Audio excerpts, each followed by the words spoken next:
आप सभी को सादर नमस्ते। जय श्री राम। मेरे YouTube चैनल वसुधा के रंग में आप सभी का स्वागत है। बंधुओं,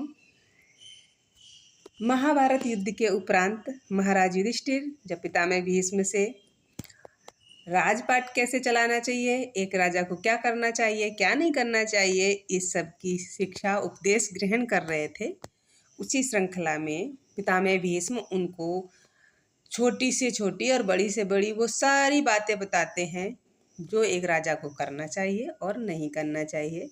इसी प्रकरण में आता है कि एक राजा को एक पुरोहित किस प्रकार का नियुक्त करना चाहिए, अपने दरबार में ब्राह्मण किस प्रकार का नियुक्त करना चाहिए।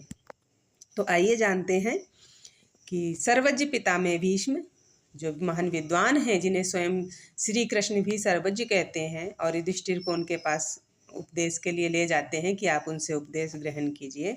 ऐसे पितामह भीष्म महाराज युधिष्ठिर को किस प्रकार के पुरोहित को, किस प्रकार के ब्राह्मण को अपने दरबार में स्थान देने की बात करते हैं। उन्हें केवल युधिष्ठिर के ही दरबार में नहीं, बल्कि एक राजा को अपने दरबार में किस प्रकार के ब्राह्मण को, पुरोहित को आसन देना चाहिए, इस बारे में वो उपदेश करते हैं महाराज युधिष्ठिर से।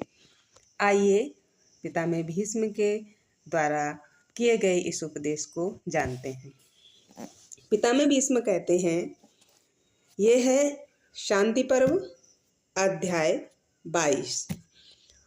यहाँ पर पितामह भीष्म जो हैं वो महाराज युधिष्ठिर से कहते हैं कि राजा को चाहिए कि वह एक ऐसे विद्वान ब्राह्मण को अपना पुरोहित बनाए जो सब सत्कर्मों की रक्षा करे और उसे असत्कर्मों से दूर कर रखे। आगे इसी श्रृंखला में वो कहते हैं, राजन, जिन राजाओं का पुरोहित धर्मात्मा तथा परामर्श देने में कुशल होता है और जिनका राजा भी ऐसे ही गुणों से संपन्न होता है, उन राजाओं और प्रजाओं का सब प्रकार से कल्याण होता है।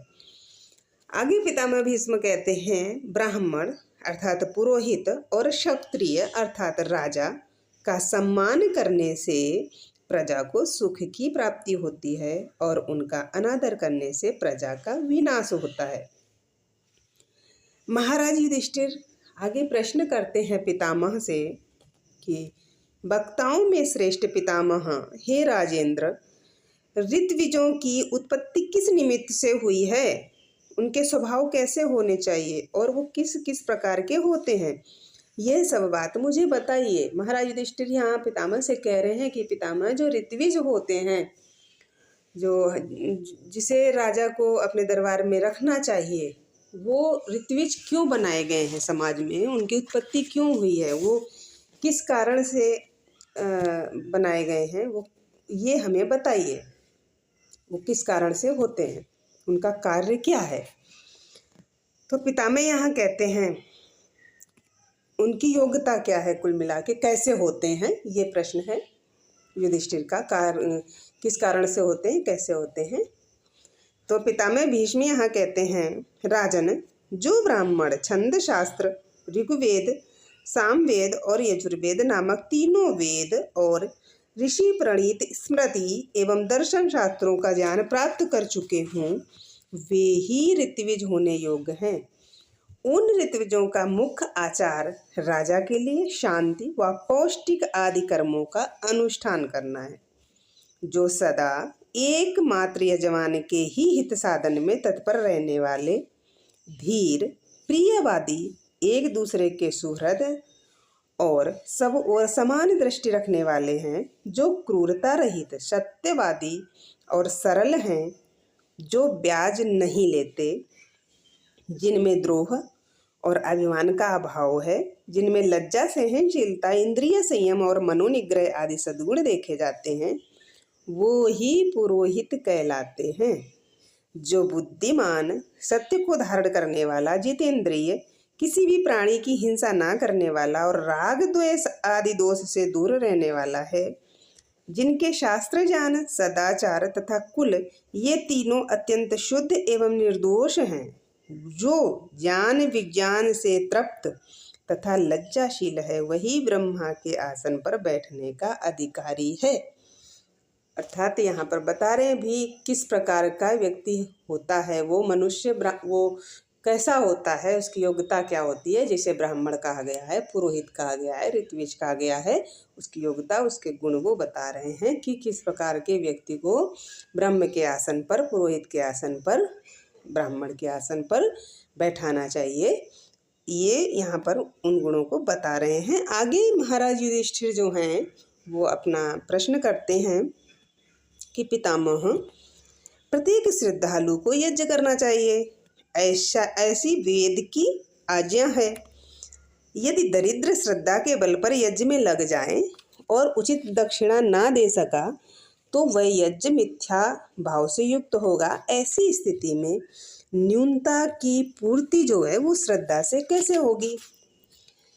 इस प्रश्न के उत्तर में पितामह भीष्म कहते हैं, युधिष्ठिर, वेदों की निंदा करने से, सठता पूर्वक व्यवहार से और छल कपट से कोई भी महान पद नहीं पा सकता, अतः तुम्हारी बुद्धि ऐसी नहीं होनी चाहिए।